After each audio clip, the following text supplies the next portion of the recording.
Hello, welcome to Rewiring Anxiety, how to work with your body and not against it. If we haven't already met, I am Tabitha, and I thought this would be a perfect opportunity to introduce myself, tell you a little bit about my background and, why I'm here talking about anxiety today. So, I have a background in psychology. I did my undergrad and my honors at Monash and Deakin in Victoria, Australia, if you're watching from somewhere else in the world. And from there, my 5 years of study, I fell into a really deep interest and a passion for working with the body, polyvagal theory, functional somatics, nervous system regulation, compassionate inquiry. And now my work is all about helping people learn how to regulate their nervous system and really understand what's going on beneath the surface. And that led me to launching my own business, Talk with Tabitha, where I focus on helping people that struggle with anxiety and people pleasing, specifically because that's what I have struggled with the most, and that's, my lived experience. And over on Instagram, this is probably where you found me on Instagram, but if you haven't really dived into my page yet, I share a lot of tools and tips and information on, how to regulate your nervous system, how to sit with your emotions, unwind survival patterns that no longer serve you. And everything that I teach is, really something that I've learned from my own personal journey. One of my favorite quotes is, "You teach best what you had to learn." And that couldn't be more true for me. I deeply understand what it feels like to struggle with, anxiety and nervous system dysregulation, dissociation, people pleasing, and the tools and the lessons that I share and the tips and the resources, these are all things that have genuinely helped me. I have lived this and this is what I found works for me, and I want to share that with other people. And if you're here today, you're probably looking for ways to understand your anxiety and just stop feeling so stuck in it. I see you, and I really want you to walk away with a more compassionate understanding and feel confident that you have the ability to respond to your body and know how to navigate these stressful situations so that you don't have to be stuck in these survival states anymore. So, thank you for being here, and I am really, really excited to really jump in. But before we get started, I actually just wanted to share a little story with you. And this only happened, maybe like 2 weeks ago, a week. And it was such a powerful lesson, and I really wanted to bring it into today's workshop because it highlights something super important. So it's a Monday morning, and I don't know it yet, but I am about to receive an angry email from my boss that is going to send me into a bit of a spiral. So my morning's going great. It's Monday. I have rolled out of bed on a good side. I've got enough sleep, and I got to the gym by 7:30. And if you know me, that is an achievement because I love my sleep, and sometimes I just love staying in bed. It's so hard to get out. So the fact that I was at gym by 7:30 and already starting my day, that's great. And I'm probably maybe halfway through my session, and I see the little notification box. And I told myself I should not check this. I've been telling myself, do not check your emails and your notifications outside of work hours. But do you think my little monkey brain could ignore that glowing red notification just begging to be opened? No, absolutely not. So I opened the message, and boy, what it was a long one. And essentially what had happened, my boss, she is pissed, and probably rightfully so, because we had an event, a live workshop about the week before, a couple of days before. Yeah, it was Monday, so it must have been just a couple of days before the weekend. And everything was going great. We sold lots of tickets and people were really excited about it. And, the workshop was amazing. There were so many good resources. Everything was going great until it wasn't. And to describe it how my boss did, it was a shit show. Everything was going wrong. We had people emailing us that they didn't get the link. We had people having trouble even accessing the recording, or people that didn't even get the recording in the first place, and people buying tickets after the event, and none of our, automations were going through. It was literally just a shit show and everything was going wrong. So it's a Monday morning, it's 8 a.m., and my body is already now entering into fight or flight. I'm stressed, right? I feel responsible. This was my emails and my doings. And, my body goes into that fight or flight. My heart rate goes up, my breathing increases, and I have this sense of urgency to really fix things because the people pleaser inside of me is horrified at the thought that something could go wrong and I want to fix it immediately. And so my regular good start, happy Monday morning just turned into the worst Monday morning ever. Now, I wasn't due home for another 2 hours. Something else that I do on the side is dog walking. I absolutely love dogs and I haven't got my own yet. So I love that I can do dog walking. And I'm on my way. The traffic is absolutely horrendous, right? There's bumper to bumper. Someone had the audacity to cut in front of me. Every single red light is going off, and I am inching closer and closer to just a full-blown crash out with every glowing red light that I see. I get to the dogs, and they were terrible. They were running amok, pulling on the lead, just going every which way, worst possible walk, and I've been working on training them, so that was just even more frustrating. And they even have the audacity to poop when I really do not feel like picking up shit from the nature strip. I'm already pissed off, I'm already frustrated, and that is the last thing I want to do is pick up someone else's crap from the nature strip. How dare they just add this extra shit to my Monday morning?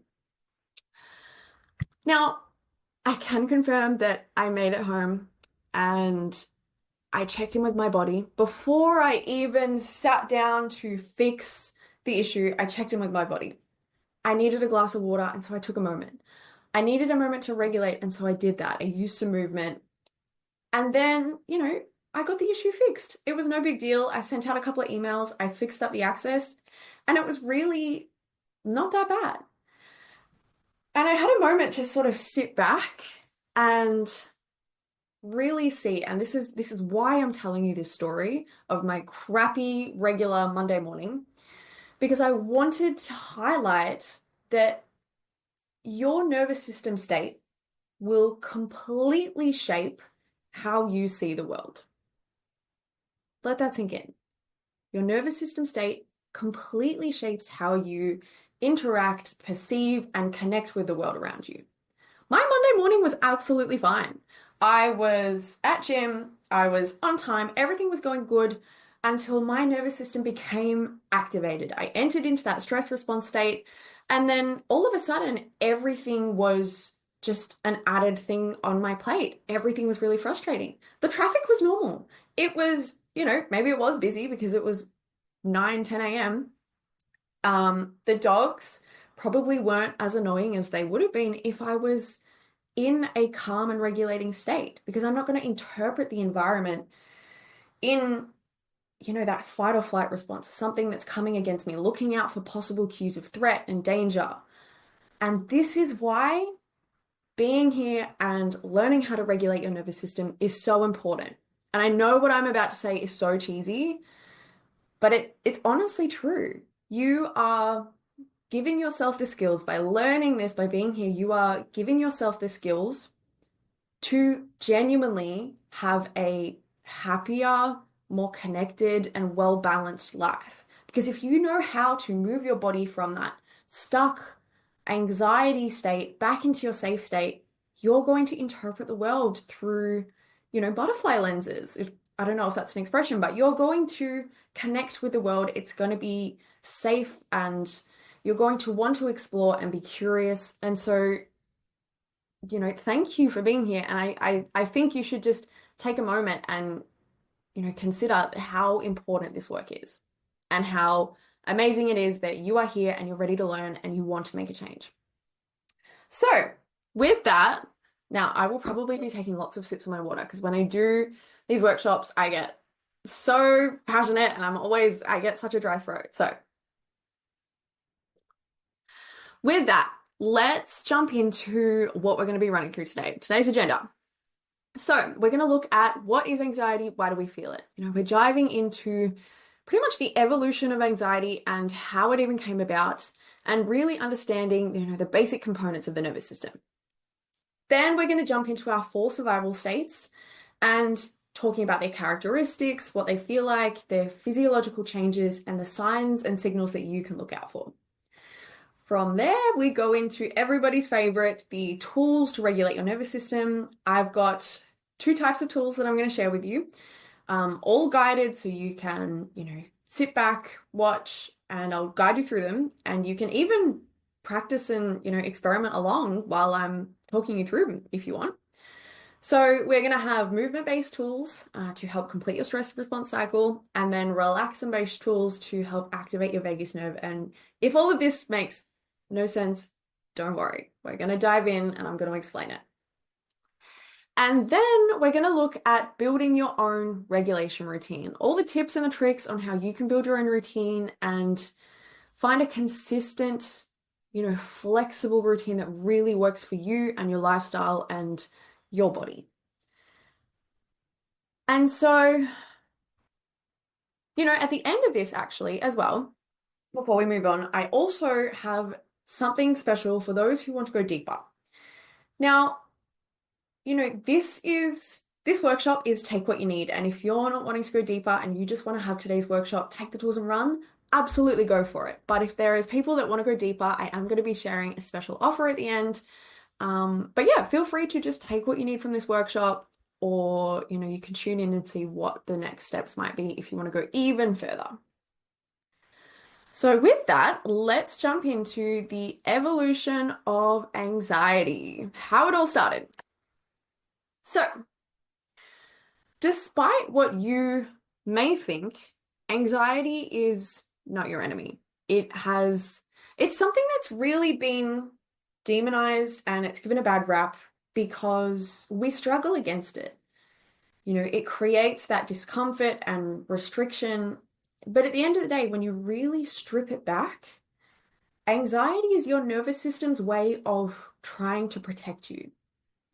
And it's a system that we needed in order to survive. We literally wouldn't be here without it. And the best way to think of anxiety is sort of like a byproduct of the evolution of your nervous system, which happened across, millions of years, a process of natural selection and, selective processing based on our environment for vertebrates and mammals. We all share the same basic structure. We have a central nervous system and a peripheral nervous system. And this is super important to understand that we have the same structures because it means we have a generalized nervous system. Our nervous system responds the exact same way to all threats and all danger. Because if that wasn't the case, if each species, had their own nervous system, it would be unique and it would be designed to deal with their own unique, stressful or dangerous situations. Our nervous system would then be different to the structure of a fish or a dog or a meerkat. I'm just trying to think of examples here, but the fact that we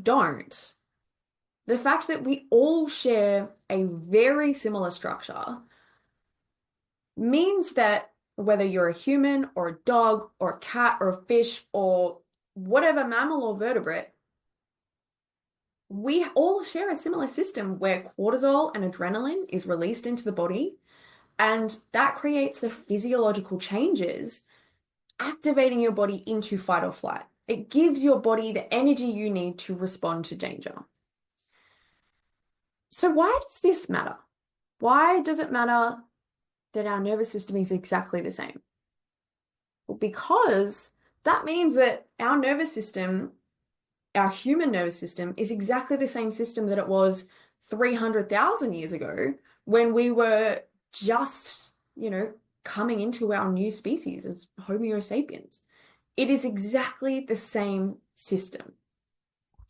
So, your ancestors, they needed a system that gave them the energy and the body resources they needed to run away or defend themselves from danger, whether that was a lion or a bear or, a natural disaster. They needed a system to energize and mobilize them. And that's what natural selection and evolution has given them. But the problem now is our nervous system can't tell the difference between a lion or a natural disaster and an angry email from your boss on a Monday morning. Your system responds the exact same way no matter what the stressful situation is. So anxiety itself isn't the problem. The problem is when we get stuck in this state and it's no longer adaptive. It's no longer helpful in the way that it should be. But the good thing is we can use this knowledge that the nervous system is exactly the same and the biological systems are very similar to animals. We can use this knowledge so that we no longer get stuck, so that we know how to bring ourselves back and communicate to our body, all right, I don't need to be stressed right now. There's no lion, there's no natural disaster. The email is complete. I don't need to be stressed anymore. Let's shift back into the safe and resting state and get on with our day. And that's exactly what we're learning and doing today. And yeah, with that, I think we should jump into the basics of the nervous system. Woo! All right. So we are keeping it super simple. Maybe this slide and the next slide is going to be the most sciencey slides in the presentation. And if biology is not your thing, I totally get it. You really don't need to understand, all the components of the nervous system and what's actually happening. If you just want the tools today, that's great. But if there's some of you that want to get a little bit nerdy with me, amazing. Let's do it. But we'll keep it super simple.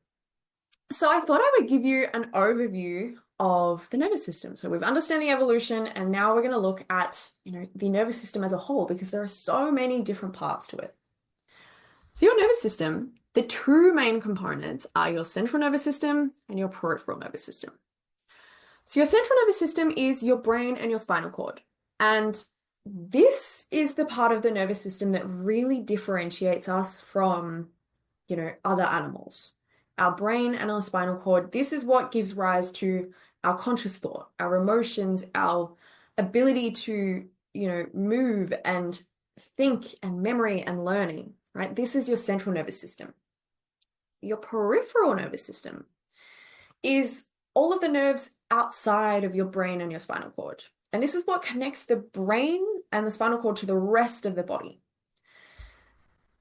So within the peripheral nervous system, we have two major components. We've got the autonomic nervous system and the somatic nervous system.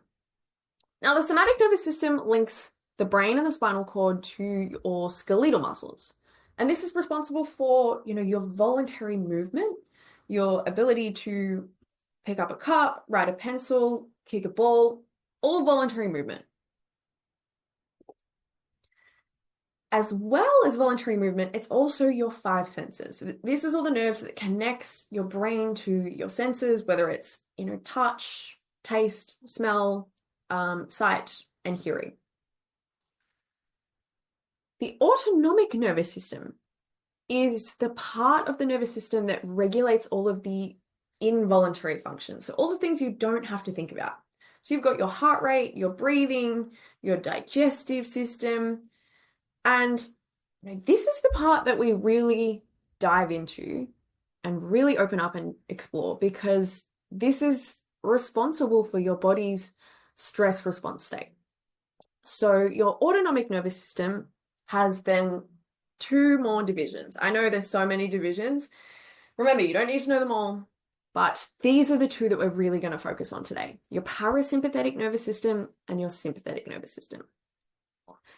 So I want you to think of your sympathetic nervous system as responsible for activation, giving your body the energy to mobilize and respond to stressful situations. And that's why your sympathetic nervous system is your fight or flight state.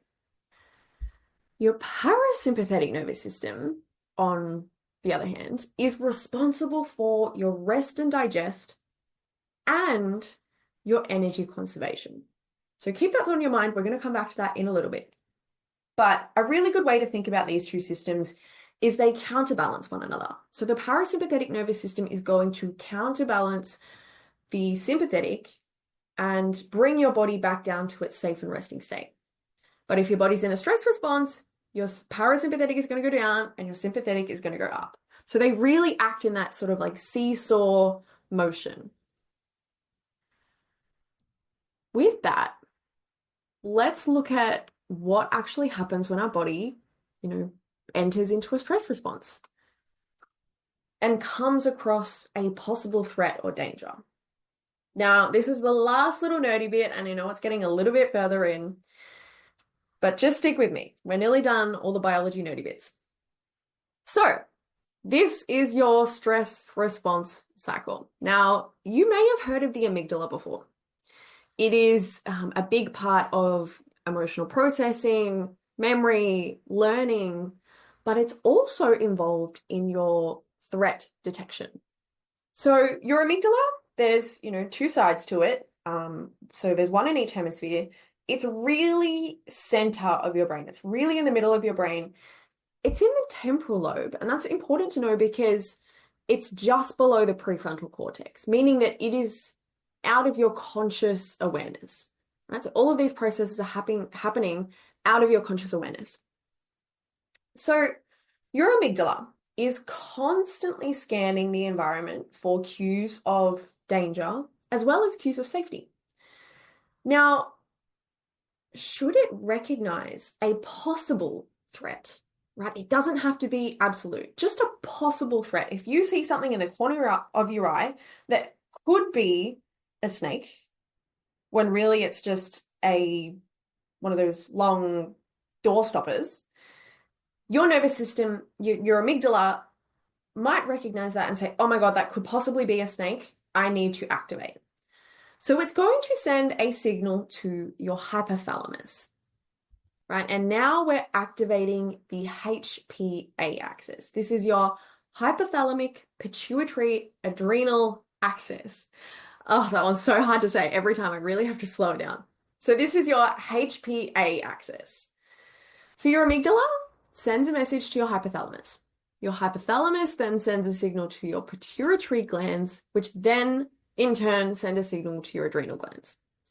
Your adrenal glands are going to release epinephrine, also called adrenaline, and cortisol.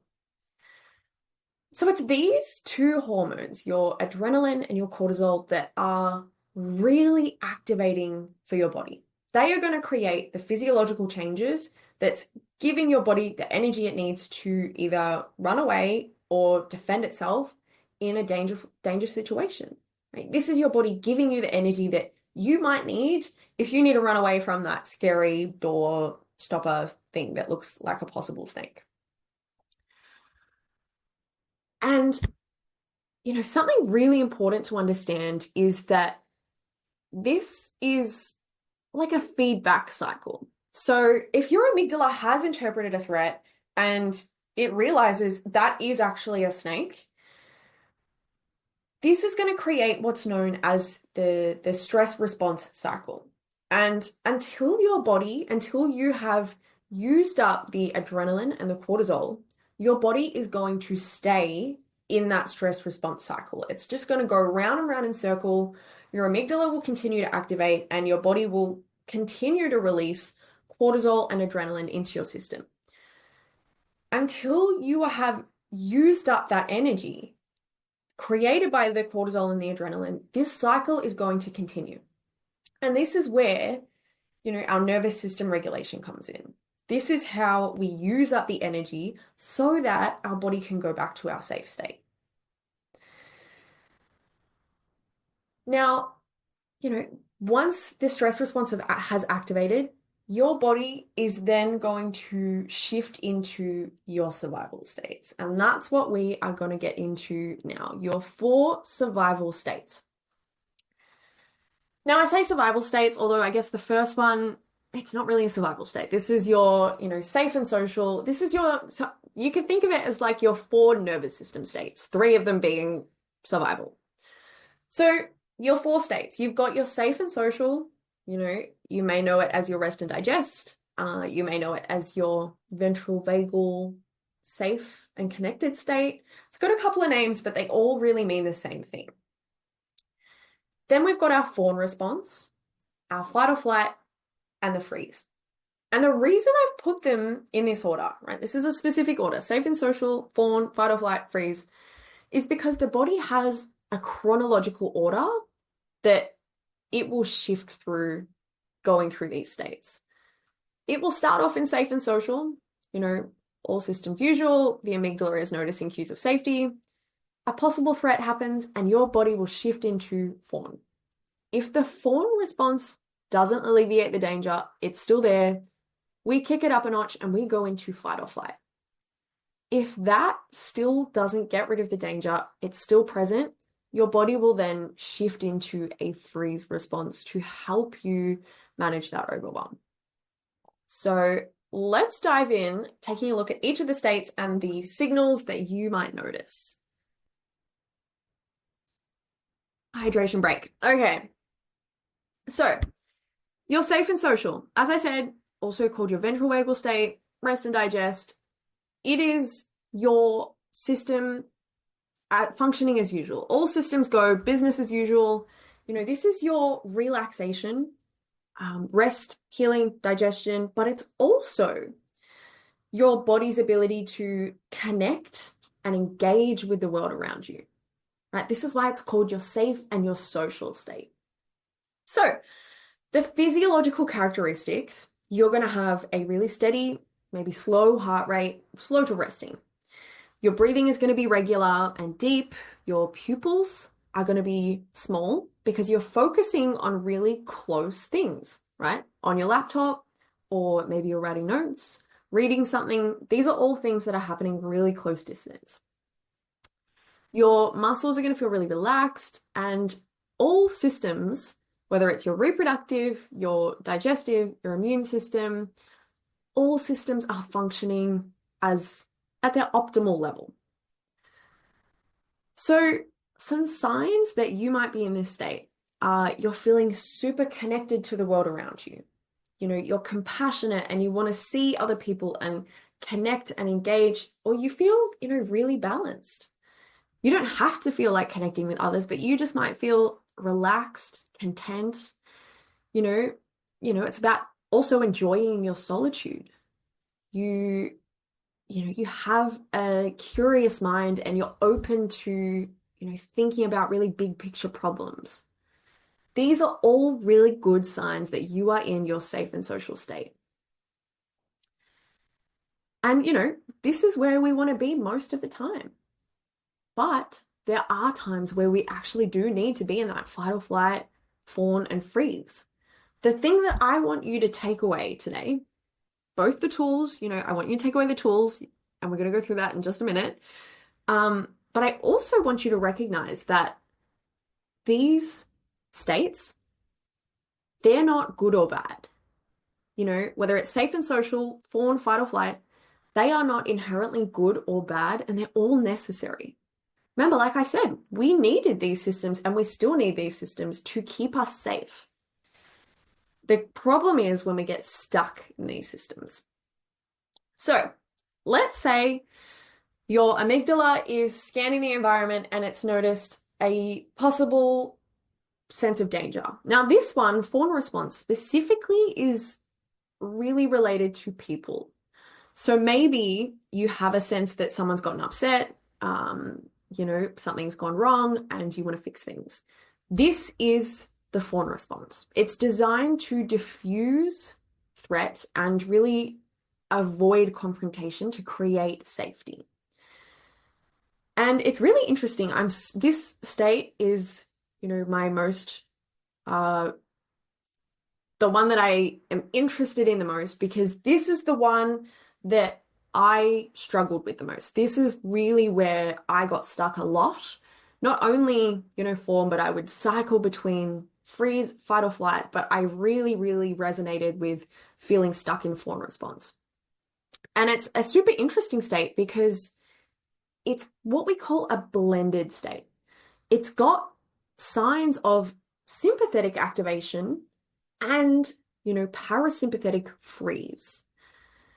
So the physiological indicators, your breathing might be irregular, your heart rate is going to be increased, you're going to be really sensitive to the environment and specifically other people's emotional states, specifically to their emotional states. Because remember that this state is really about pleasing others to create safety.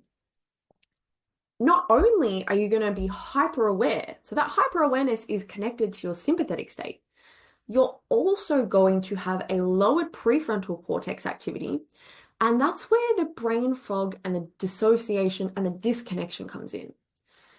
Because in order for you to meet the needs of others, you pretty much have to disconnect from your own thoughts, your emotions, your feelings, your needs, because they all get in the way of you meeting other people's needs and finding safety, right? At this stage, your nervous system finds your own thoughts, emotions, and needs a possible danger because it's going to hinder your ability to really, diffuse the situation. And so what does it do? It disconnects you from these feelings.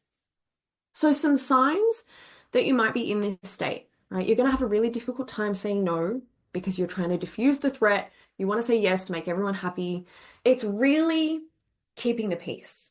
You're going to be hyper aware of everyone's emotions, struggle to make decisions for yourself.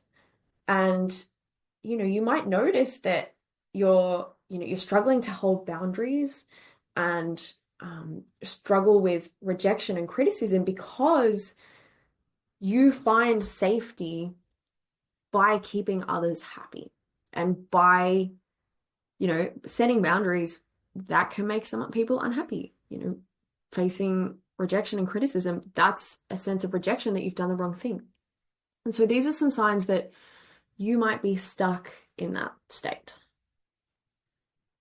If that doesn't work, if the fawn response isn't able to diffuse the threat, or maybe the threat isn't even a people related threat, maybe the threat is something physical like a car hurtling towards you or a lion, this is where the fight or flight response steps in. So your fight or flight response, this is where the amygdala, this is the HPA axis that we went through before, right? That sort of diagram that we went through, this one here. This one. This is your HPA axis, right? And this is your fight or flight state. So your amygdala has now recognized there is a threat, right? There is a threat or a possible threat, and fawn response, it's not going to cut it. So your amygdala then activates your HPA axis and your adrenaline and cortisol are pumped into your body. These two hormones, very activating, mobilizing. So they create physiological changes that you need so you can access that energy. So your heart rate is going to increase. Your blood pressure and your blood glucose levels are going to increase. Your breathing is going to be, bigger. Your airways are going to be bigger to let in more oxygen to the muscles. And this is all designed. This is a system designed to mobilize your body so that you can defend yourself or run away, fight or flight. Not only is it activating, but it's also going to dampen the non-vital systems. And when I say non-vital, I don't mean you can turn these off and you would survive. I mean the systems that aren't necessary, that aren't going to be helpful in your immediate survival.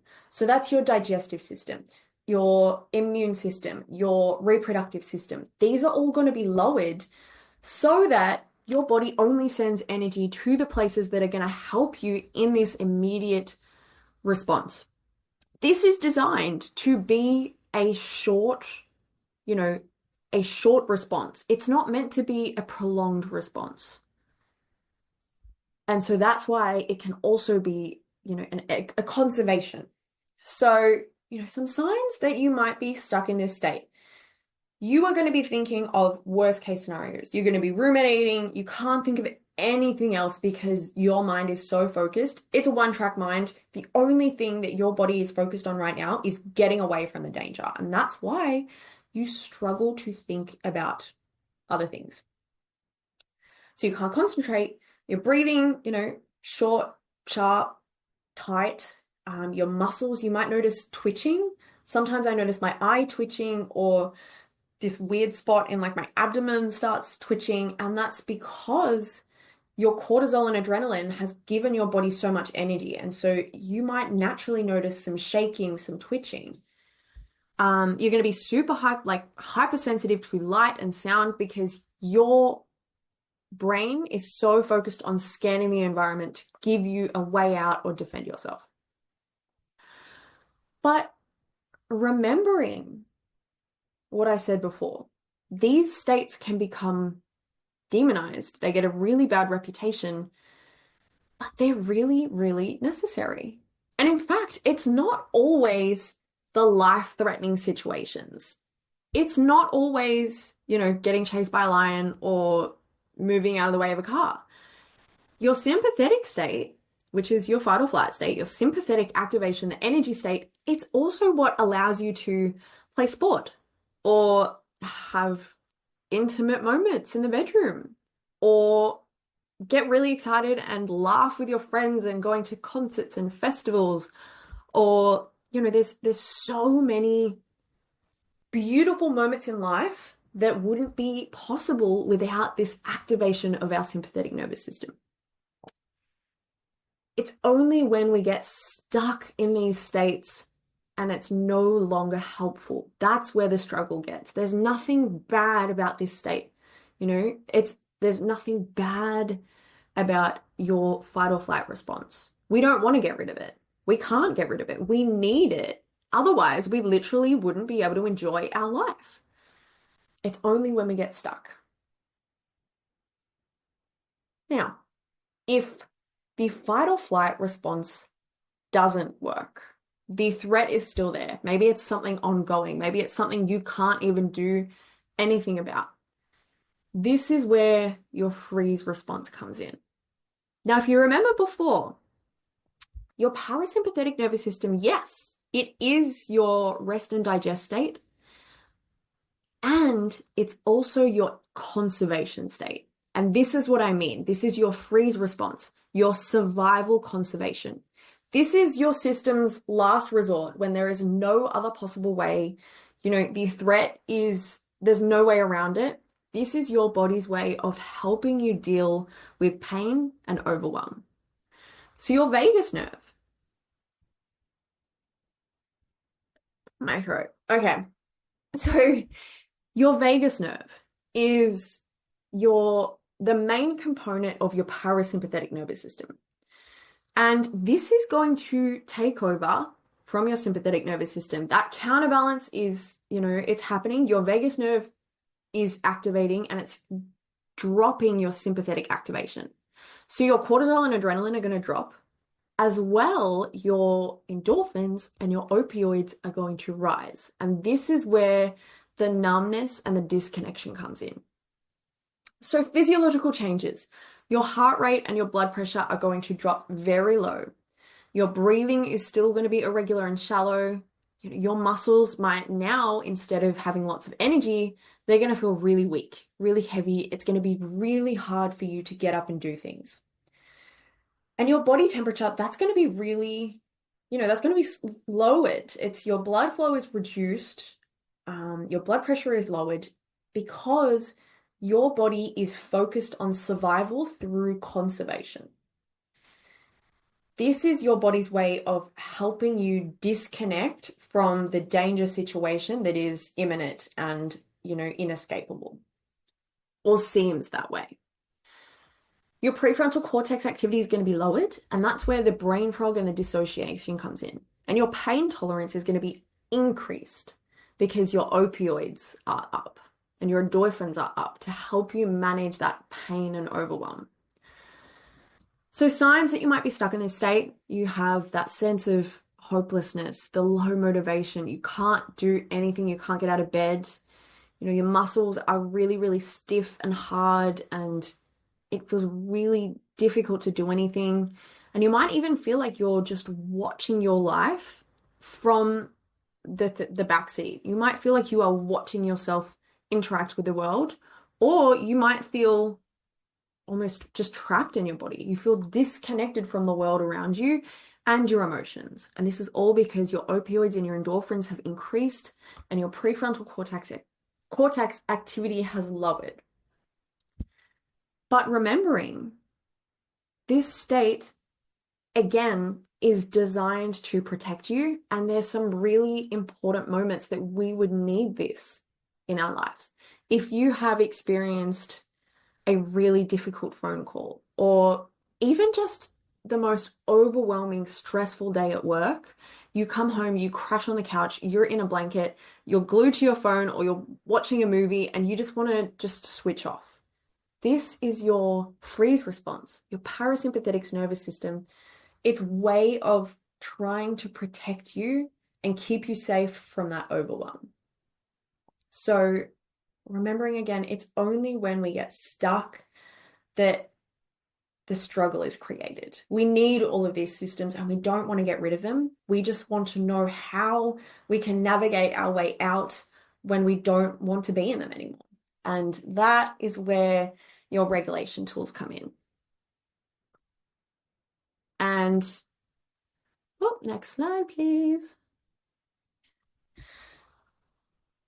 There we go. So the goal, and this is a quote that I love by Deb Dana. She's really, really big in polyvagal theory, and she has some beautiful resources, books to check out if you really want to go deep. But something that she says is that the goal is not to always be in that safe and social state. The goal is about noticing that you have become dysregulated. You're out of this state and knowing how to find your way back.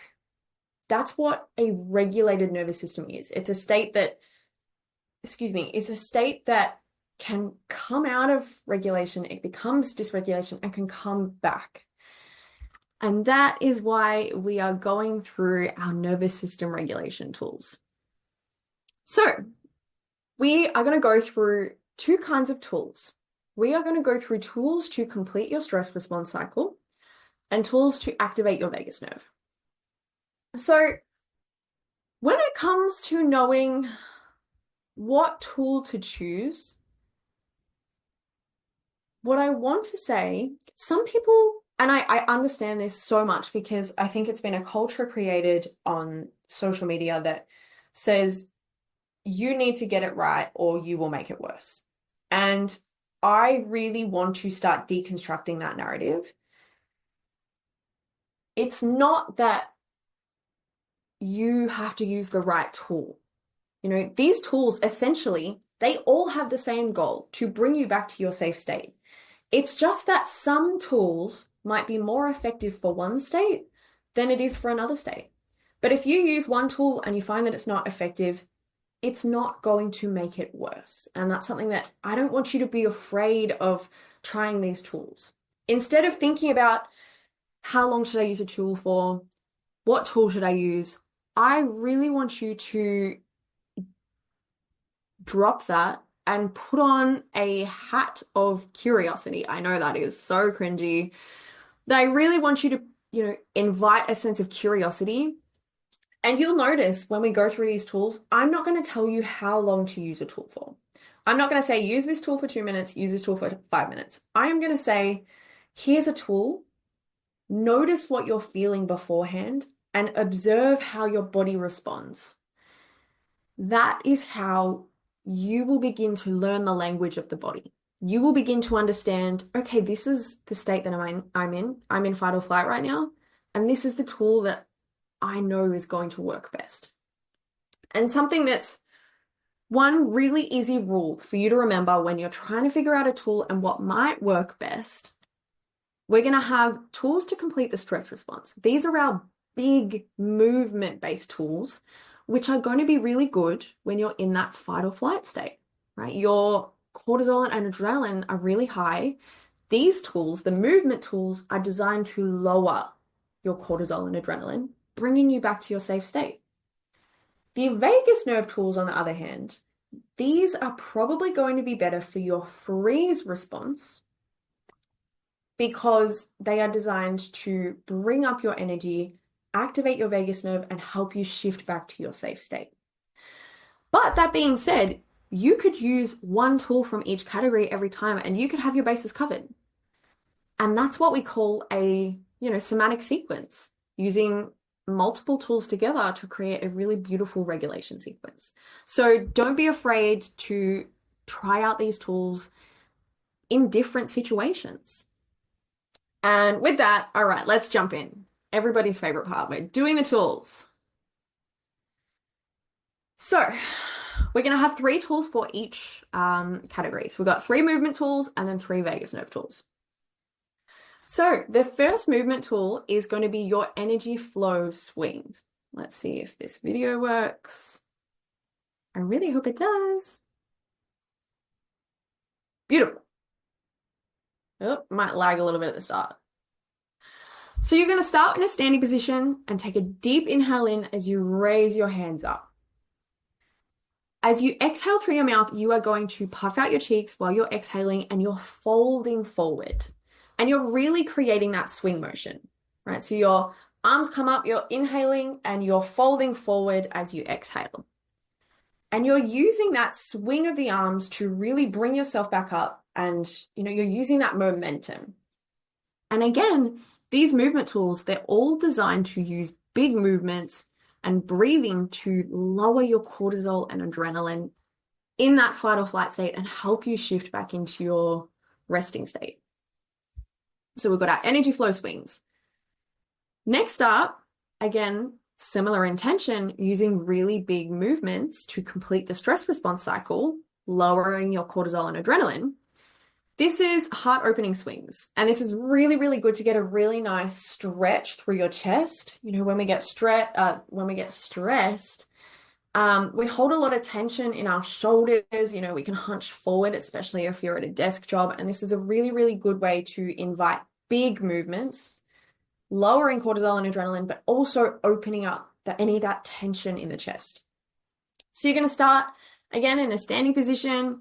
And as you take a deep inhale in, you are going to swing your arms out wide, bringing them back over to cross. Now, this is up to you. If you just want to swing and close, that's totally fine.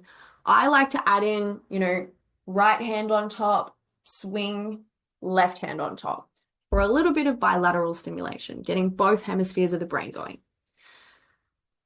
Now, you can sort of add in a little bob as I have here, because that's going to increase your movement. Like, we're trying to do really big movements here. And if you like, you can start synchronizing your movements with your breath. I find that one breath is really good for 2 swings, but that might be different for you. Just notice what it's like to synchronize your movements and your breath. You might not even like to synchronize your breath. Some people don't, and that's totally fine. Again, it's going to be about exploring what works best for your body. And I'm not going to say how many times to use it. I'm going to say, tune into your body. Notice how it feels beforehand. You might feel some anxious energy. You might feel really tense. You might feel really scattered and or you're ruminating on that one topic. Then move. You might do a minute, you might do 2 minutes, you might do 3 minutes until you start to feel a shift. And that might be tricky to notice at the start. You might just have to stop And then really take 30 seconds and just do a body scan to notice how your body is responding. And then our final movement tool, we have our squat jumps. Now, these are one of my favorites, and my boyfriend always makes fun of me when I do this because he says that is a really bad jump. But, he's always jumping with his arms up and I'm swinging my arms down. But essentially, you just want to move from a squat position into a little jump. And that's how my arms swing, and it feels good to me. So you are going to start in the standing. You're going to bend your legs into a squat, bringing your arms in front. And then as you straighten, you're going to use the momentum of your arms and jump up. And it doesn't have to be a big jump. If you have, sore knees and jumping isn't really accessible to you, you literally might just move from seated to standing, or maybe seated to tippy toes. These are all designed to be accessible, and you can, they're not hard and fast rules. You can't get this wrong. You're really just trying to move your body, and that might just look like bending your knees and coming back up, bending your knees and coming back up. It's really about what works best for you. Now we're moving into our vagus nerve tools.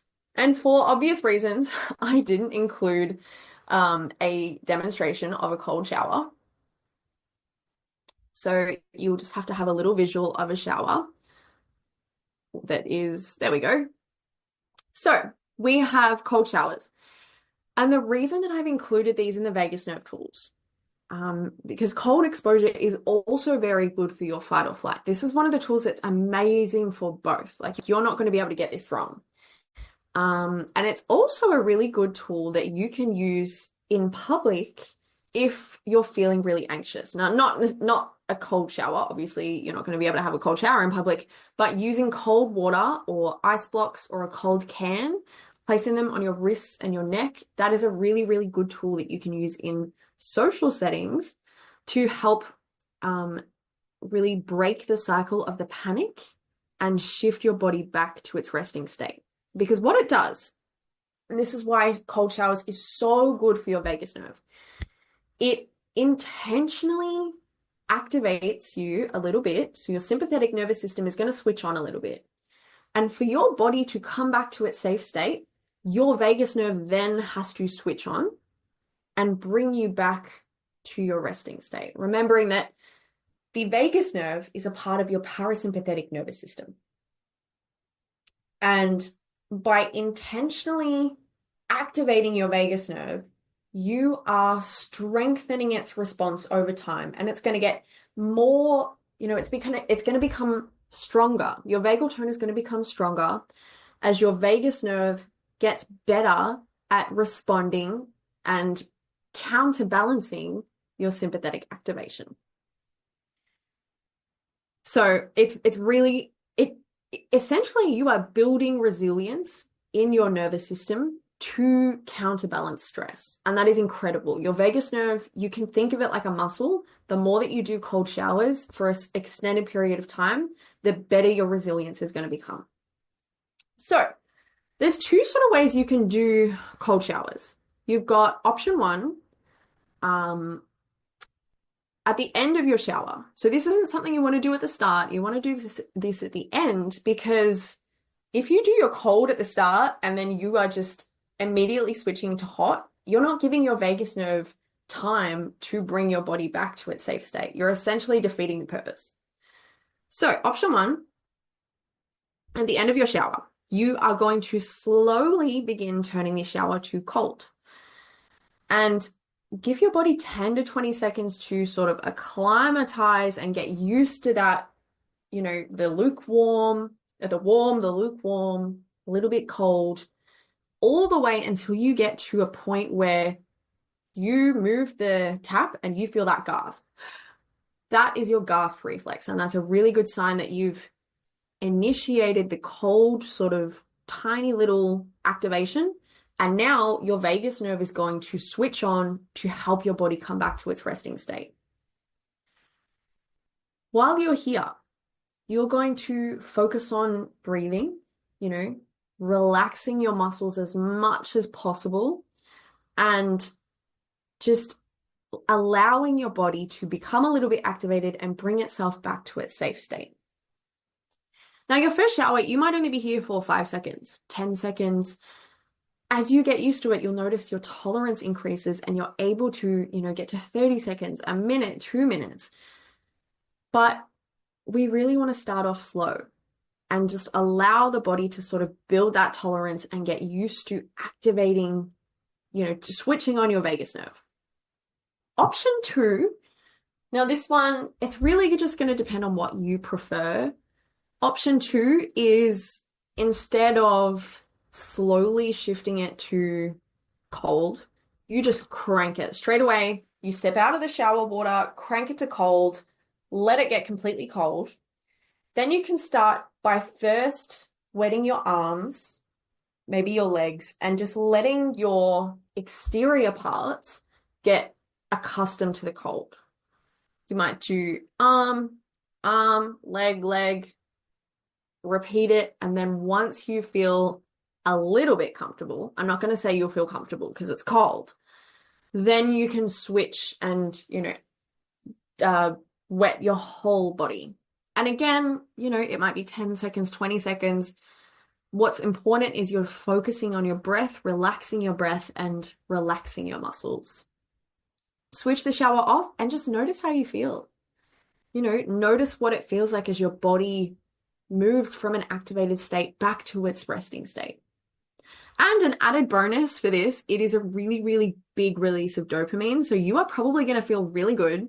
You're going to have a really motivated morning because dopamine is, it's activation, motivation, drive, happiness. So yeah, this is, if I could get you to do one tool, I know it's a hard one and I wouldn't recommend it if I don't do it. This is the tool that I would choose. Now, second vagus nerve tool, this is your VU breath. You're going to take a deep inhale in through your nose, and on the exhale, all you're going to do is make a VU sound. Deep inhale in, making the VU sound. And what this does, I think I'll pause that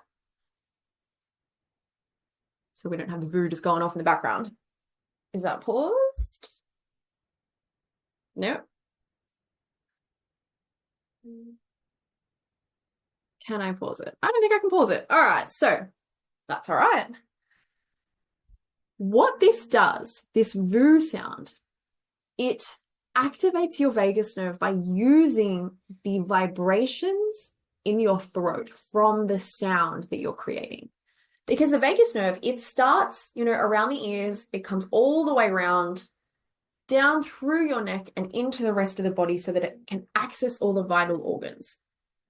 By deep breathing and using your voice to create sound vibrations, you are stimulating the vagus nerve. And that is what creates the calming effect. Your body is going to then recognize, okay, vagus nerve is activated, shift back into safe and social state. Because the vagus nerve is the big part of our parasympathetic nervous system. Similarly, the next tool we have is the physiological hum. Now, you may have heard of the physiological sigh. This is very similar, but instead it just adds in a hum. And then we get 2 benefits. So you're going to take a deep inhale in through your nose, and I will turn this one on in a minute so we don't have the sound in the back. So you're going to take a deep inhale in through your nose. At the top of the breath, you take a short, sharp inhale to completely fill the lungs. Your lungs are going to be really expanded. And on the exhale, you're going to make a VU sound or an OM sound or just something that feels good, right? And again, this is going to use the sound vibrations on the exhale to activate your vagus nerve. But what this also does with the double inhale, you are rebalancing your oxygen levels. Because when we get stressed, what's the first thing that happens? You stop breathing. When I was reading that angry text message from my boss, I read through it and then I realized the whole time I was reading that long ass message, I was holding my breath because that's what happens. And when we do that, the oxygen and the CO2 levels become imbalanced. This tool is a great tool to rebalance the oxygen levels and activate your vagus nerve. So we'll take a look at the demo. Double inhale, making the sound on the exhale, right? This one you can keep your mouth closed or you can just do the VU sound again, whatever feels best for you. Now, this one is a really, really good tool that you can also use in public. So you've got your cold exposure and you have your physiological hum, two really good tools that you can use. Will this pause? I don't think it will. Gonna take me to the next slide. Yeah. So cold exposure and your physiological hum are two really, really, gosh, bear with me as my little computer tries to keep up with these slides. I think the videos are really making it struggle. So cold exposure and your physiological hum are really, really good tools to use in public, right? Because if you're at a gig or a concert or a party or even just in your car traveling somewhere, you can do the double inhale. Maybe you can't, do the hum. Maybe it's not loud. Maybe you're in a library. But that double inhale of the physiological sigh and the slow exhale, that is a really, really good one that you can take with you in public to help you regulate. And it's really chill. You wouldn't even be able to see that I'm doing a double inhale. Super inconspicuous. Now, we are nearly at the end. We have gone through all the tools. My poor little throat is still hanging in. The last thing that I wanted to share with you is, tips and tricks on how you can build your own consistent regulation routine. And when it comes to nervous system regulation, it is great to have tools in the moment for when you are feeling anxious. That's great. Amazing, right? It helps you navigate the world with a sense of, confidence that you know how to bring yourself back. But the most important thing when it comes to anxiety, dissociation, people pleasing, all of these nervous system states is consistency. Because and what I mean by that is creating a daily regulation routine. And the reason why this is so important is because you are training your vagus nerve to respond to threat, and you are creating a sense of familiarity of the safe state. Because if you've been dysregulated for years, your nervous system is not going to be used to the safe state. And by creating a daily regulation routine, you are building that new pattern of safety within your body. So when it comes to building a regulation routine, what I see clients struggle with the most is they think that it has to be, a 45-minute routine in the morning. They want to get up an hour early. They want to go to the gym, cold plunge, journal, meditate, do yoga. They want to do all that and have the most perfect morning routine. I want you to throw that out the window because when you have such a sort of big regulating goal, when you have if you aren't already regulating and you have a 45-minute routine, going from 0 to 45 minutes is a huge chunk of your morning, right? 45 minutes is a massive chunk in your morning if you only have an hour to get ready. And that's where people really lose out. They might do it for a week, they might do it for a day, and they can't stay consistent. The most beneficial thing that you can do, and I do this, I do not have a 45-minute routine. In my own regulation, in my own daily routine, I have maybe 3, maybe 4 tools that I use daily. And each time I'm only using a tool for a couple of minutes. I might be regulating for 10 minutes in a day at most. Now that might be, a couple minutes in the morning and a couple minutes in the evening, but that's what is the most effective because I will do it every day. And it's not some big task that becomes overwhelming and dysregulating in itself. So, three tips on how to really create a consistent routine for you. These are the tips that have worked for me. Starting really small, picking one or two tools that I've shown you. We've had six so far. Picking one or two tools, one from each category, and practice just doing them for a couple minutes every day. Don't do all six, just pick one or two that feels the best for you and practice building them into the routine that you already have. And that's the key because if you can habit stack, right? If you can pair the regulation tool with something already in your routine, that's going to help you really find consistency and act as that reminder for you. So, for an example, something really easy that most of us probably do in the morning, boiling the kettle. If you choose breathe through jumps, you might pop the kettle on and every morning you spend 30 seconds, 2 minutes while the kettle boils just jumping up and down. I know it seems really silly, but this is honestly and truly what works because our nervous system was designed for movement. To complete the stress response cycle, we needed movement because back in the berry picking days, we would have run away from the tiger or defended ourselves with a big long stick. And so our nervous system needs movement. So habit stacking as well, you can also just set like physical reminders, having your phone, maybe your watch, maybe a sticky note on your bathroom mirror as you brush your teeth. The path of least resistance is going to be like that is going to create the biggest changes for you because it's going to be the easiest thing that you can create consistency. And you'll notice that, maybe after a week, maybe 2 weeks, you don't even realize that, oh, you've boiled the kettle and you've already done your jumps without even having to think about it. Is that's a really powerful regulation routine, something that's consistent and you don't even have to think about. And when it comes to knowing how long to regulate for, so I mentioned I didn't want to give you specific times for how long you should do each tool because it's going to vary each day. One day you might only need 30 seconds in the morning and 30 seconds at night. That's it. Another day might be a crappy Monday morning and you've gotten a really shitty email from your boss and you need a couple of moments to regulate. You need something in the morning, you need something in the afternoon. It's really going to differ depending on your nervous system state throughout the day.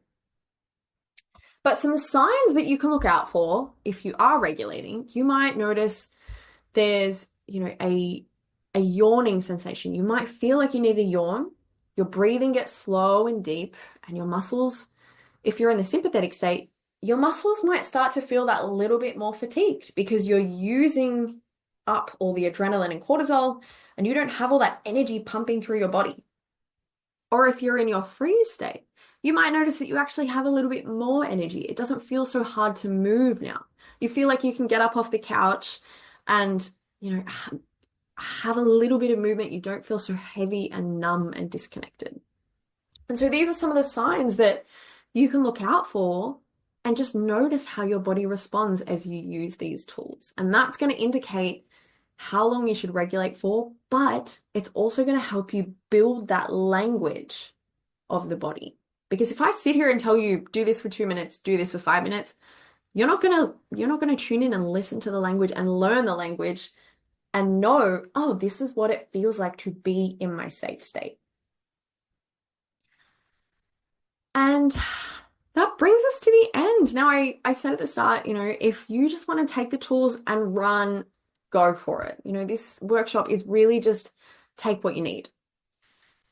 But if you do want to get deeper, and when it comes to learning, and I've had this in my own experience before, when it comes to learning and all of these resources are out there for you. You can go to my page and you can look at all the tools that I'm sharing and you can really start to form your own knowledge. And that's absolutely fine. That's a great way to do it. But the thing is, when you're learning and it's self-paced, it takes time. Whereas if you're wanting to go deeper and see results quickly and make lasting changes, then having a one-to-one support might be really helpful for you. And the reason why, you know, that is because you're learning, like I've said, you're learning the language of your body. And if you're thinking about what it would be like to be on Duolingo and learning a language on your own, as compared to having a teacher teaching you this language weekly and helping you sort through your own signals, your growth is going to exponentially increase. So, if you are someone that wants to go deeper, I'm very excited to announce my new 5-week coaching roadmap. And yeah, this is just really designed for people that want to go deeper in understanding their nervous system, recognizing the signals, and knowing exactly what tool their body is asking for, and building a personalized regulation kit. We really work together in figuring out what tools are the most effective for you, depending on your nervous system state. And this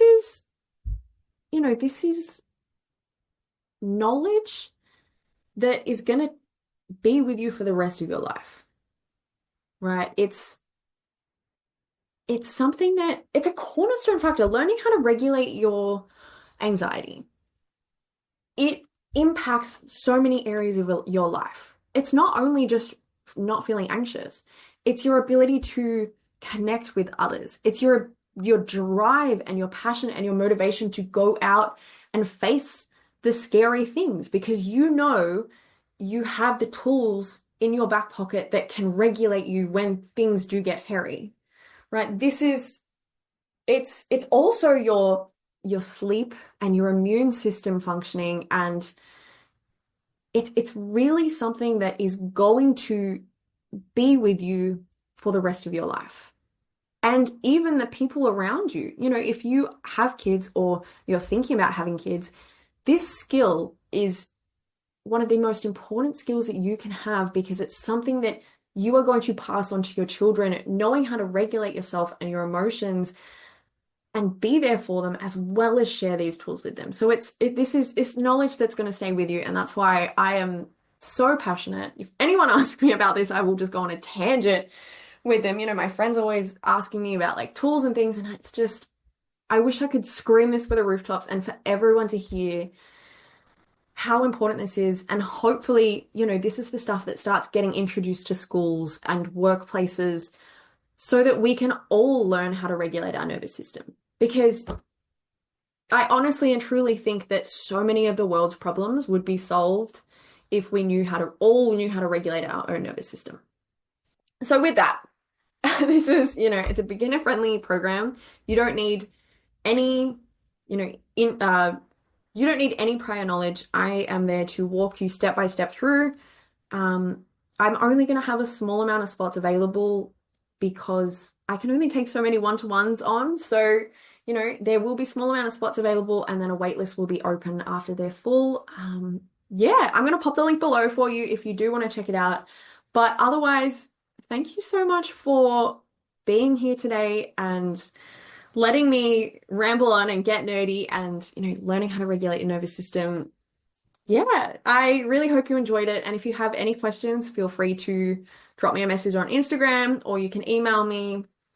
And I'm very excited to connect if you want to go even deeper. So thank you so much, and I will see you around.